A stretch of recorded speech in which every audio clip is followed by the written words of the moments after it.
With the release of Dark Souls Remastered, we got plenty of port reports or remaster reviews from some of the more well-known members of the Souls community, and those reports weren't really that positive, with players claiming that the game is still full of abusable glitches, bugs, and exploits. It seems obvious to me that those reports were made by people that aren't really familiar with the tryhard PvP scene, despite the fact that some of these bugs and glitches have a direct impact on how PvP plays and has been played for ages in Dark Souls 1. As a passionate tryhard with a strong competitive drive and an active member of Dark Souls PvP community, I can assure you that these lists make no sense. But it doesn't stop a good chunk of the player base openly claiming that everything that was not intended by a developer is a glitch, bug, and an exploit, and it should be fixed regardless of its impact on various game mechanics. So today we talk about bugs, exploits, glitches, and the value they present for an actual community. I can't help but feel like that the best way to start this discussion is to just drive the point home directly, so let's just do that. Here's how the average duel looks without dead angles in Dark Souls Remastered. You can see that it is very frustrating to play against the shield. Backpedaling is very strong in Dark Souls Remastered since it nullifies backstabs, and having a good shield basically allows you to backpedal forever. And well, if you decide to open the shield user up, with the absence of dead angles, you have to limit yourself to something like a shuttle, which is not always optimal. You can clearly tell that the person with the shield gets a huge advantage in pretty much any matchup, and defeating this kind of setup requires a lot more effort than using this kind of setup. In other words, without dead angles, it is very easy to just pick a shield up and steamroll everybody, whereas countering it now without dead angles requires a lot more experience and proper execution compared to what it did before. Guess what? This is how the fight looks with dead angling, and it's a totally different situation. Now you can face the shield user on an equal ground, limiting their options as to when they can use the shield just as much as they limit yours with how you have to approach them. Dead angles allow you to use any weapon to bypass a shield, but it requires some degree of execution. You can tell that once you add dead angles to the equation, the game hits a better equilibrium point, with shield matchup being a lot more plausible and less frustrating to deal with. Well, guess what? One is an intended mechanic and the other one is a so-called glitch. FromSoft did intend the game to have a Black Knight shield that has 100% physical damage reduction and a ton of stability to top it up. FromSoft did intend this shield to be practically unbeatable and pain in the ass to bypass it, since the only legitimate option to deal with it is shuttle or well some magic. And both of these options are suboptimal, meaning that you might not have a good setup to use them. Practically speaking, FromSoft did intend you to get fucked in the ass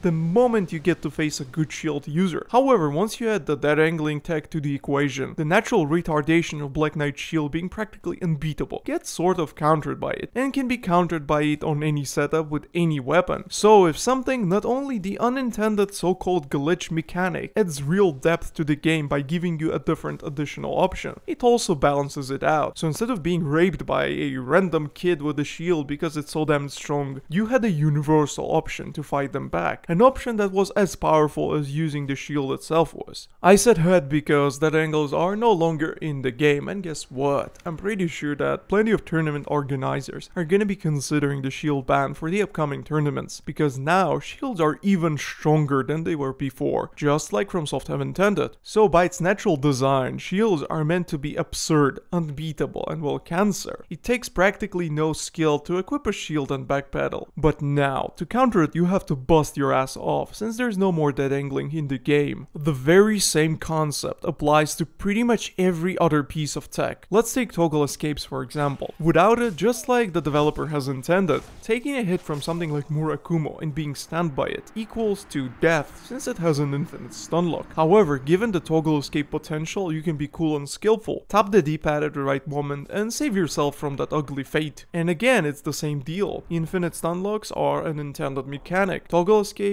well, they're unintended glitch. Now ask yourself a real question and be honest about it. What game would you rather prefer? A game where taking one hit equals to death, a game where holding back with the shield up is practically unbeatable, or the game where in both situations you have a valid, efficient option to deal with it? Sure, it's a glitch, bug, exploit, call it whatever you like, it doesn't matter, but what matters is the fact that it actually ties nicely into the rest of mechanics. However, this whole situation situation gets even worse, with many of the newcomers thinking that chain backstabs are a bug, a weird glitch that developers didn't really want to patch with the release of Remaster. Well, if you know anything about Dark Souls 1 PvP, you know that chain backstabs are anything but a glitch. Chain backstabs are a consequence of an intended backstab mechanic, and actually if you just get up and do nothing, you'd be immune to the regular backstab pool. So in this case, what people claim to be a glitch is actually part of an intended mechanic, which just shows you how ignorant these people are. I plan to do a whole another video dedicated to chain backstabs and how to deal with them, so stay tuned for that. Now, before we get to the whole other side of the question, let me say a word or two about this whole unintended mechanic thing from a perspective of a fighting game enthusiast. I've been playing fighting games since forever, and for as long as I can remember, every fighting game had its unique set of glitches. Bunch of unintended mechanics that not only made the game more deep and fun, but also balanced it. Hell, let me just fucking kill ya. Ask any person on the street what do they know about fighting games, and I'm certain that at some point they're gonna mention combos. Modern day fighting games are built upon combos. It's the most known feature of any fighting game. We got combos in Devil May Cry series and some action RPGs. Hell, we even got combos in Dark Souls. Well, what if I told you that the very first game with a combo system was Street Fighter 2, and the combo system in Street Fighter 2 was actually a glitch, an unintended mechanic, a bug. Yup,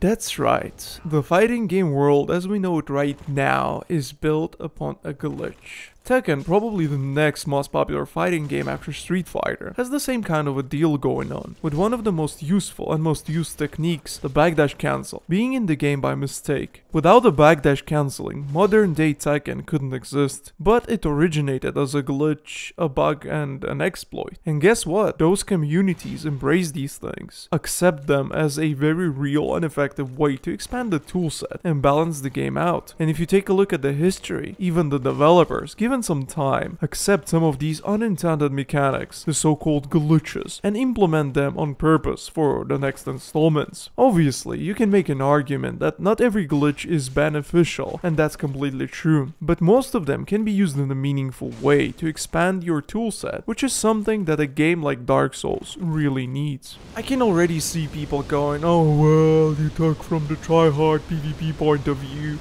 but let's be honest, ask yourself that important question again. If you are a casual PvP player, would you rather play a game where being hit by something equals to death, or you'd rather have an option to save yourself, given that you are better at the game than your opponent? And well, if you are a PvE player, then why even bother? Just enjoy the game as it is. At the end of the day, those port reports mentioning things like chain backstabs, toggle escapes, spell cancels as bugs and glitches seem super ignorant to me. Some of those are actually intended mechanics and are not a bug by any stretch of imagination, whereas other things like spell cancels add nothing but real depth to the game, giving you more and more options, so I wouldn't even dare to call it a bug. And while other things like toggle escapes, let's just be real, shit is cool as fuck. Oh well, let me know what you think about this whole concept of unintended mechanics, and let me know what's your answer to the question that I've asked. Thank you for watching, and I'll see you next time.